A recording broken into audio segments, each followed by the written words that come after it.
പിന്തുണയ്ക്കുമെന്ന് അറിയിച്ചിട്ടുണ്ട്. ടി.വി.കെ അങ്ങനെ ഭരിക്കാൻ ആവശ്യമായ അക്കത്തിലേക്ക് എത്തിയിരിക്കുകയാണ്.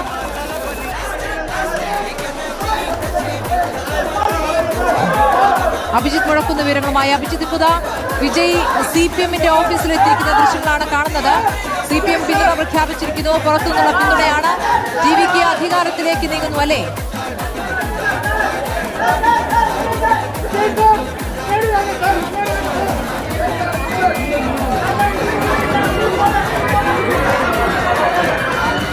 അങ്ങനെ തന്നെയാണ്. ഇതാ ഇപ്പോൾ CPM ഓഫീസിലേക്ക് വിജയ് എത്തിയിരിക്കുന്നു. വിജയ് മുഖ്യമന്ത്രിയാകും എന്നുള്ള കാര്യം തീരുമാനമായിരിക്കുന്നു. അതിന് പിന്നാലെയാണ് ഇപ്പോൾ ഗവർണറെ കണ്ട ശേഷം ഗവർണറുമായി കൂടിക്കാഴ്ച നടത്തിയ ശേഷം നേരെ CPM-ന്റെ ഓഫീസിലേക്ക് എത്തുകയും പിന്തുണ നൽകിയതിന് നന്ദി അറിയിക്കുകയും ചെയ്യുന്നത്. നിലവിൽ ഏതായാലും ഇതാ CPM സംസ്ഥാന അധ്യക്ഷൻ ഉൾപ്പെടെയുള്ളവർ ദൃശ്യങ്ങളിൽ കാണാനായി കഴിയുന്നത്. നാളെ 11 മണിക്ക് സത്യപ്രതിജ്ഞയാണ്. സംസ്ഥാന അധ്യക്ഷനുമൊപ്പം വിജയും ഈ CPM ഓഫീസിലേക്ക് എത്തിയിരിക്കുന്നു. ഈ പിന്തുണ നൽകിയതിന്, പുറത്തുനിന്ന് പിന്തുണ നൽകിയതിനുള്ള നന്ദി വിജയ് ടി.വി.കെ അധ്യക്ഷൻ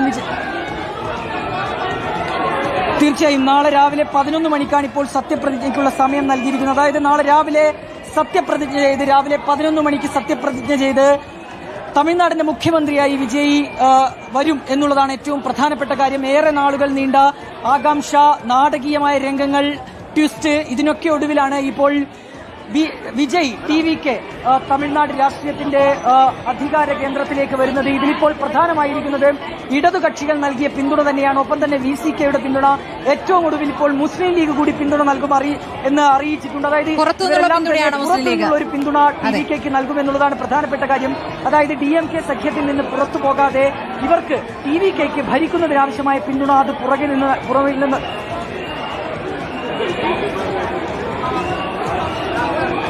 പുറത്തുനിന്നുള്ള പിന്തുണ മുസ്ലിം ലീഗ് നൽകും എന്നുള്ളതാണ് ഏറ്റവും പ്രധാനപ്പെട്ട കാര്യം. അതായത് മന്ത്രിസഭയുടെ ഭാഗമാകാനില്ല എന്നുള്ള കാര്യം കൂടി ഏതായാലും ഈ കക്ഷികളൊക്കെ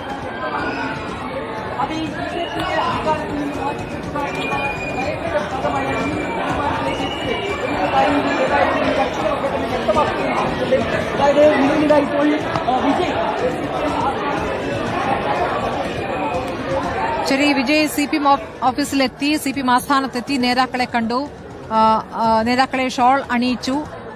CPM-ന്റെ പിന്തുണ അല്പം വൈകിയാണ് വിജയ്ക്ക് പ്രഖ്യാപിച്ചത്. CPI നേരത്തെ പ്രഖ്യാപിച്ചിരുന്നു. മുസ്ലിം ലീഗ് ഇപ്പോൾ പുറത്തുനിന്ന് പിന്തുണയ്ക്കാൻ തീരുമാനിച്ചു. CPIM-ഉം പുറത്തുനിന്നാണ് പിന്തുണയ്ക്കുന്നത്. കോൺഗ്രസ് മന്ത്രിസഭയുടെ തന്നെ ഭാഗമാകും. മന്ത്രിസ്ഥാനങ്ങളടക്കം വാഗ്ദാനം ചെയ്തുകൊണ്ടാണ് ഇപ്പോൾ ടി.വി.കെയുടെ സഖ്യകക്ഷിയായി കോൺഗ്രസ് നീങ്ങുന്നത്. എത്ര മന്ത്രിസ്ഥാനം എന്നടക്കമുള്ള കാര്യങ്ങൾ അറിയാനിരിക്കുന്നതേ ഉള്ളൂ. ഏതായാലും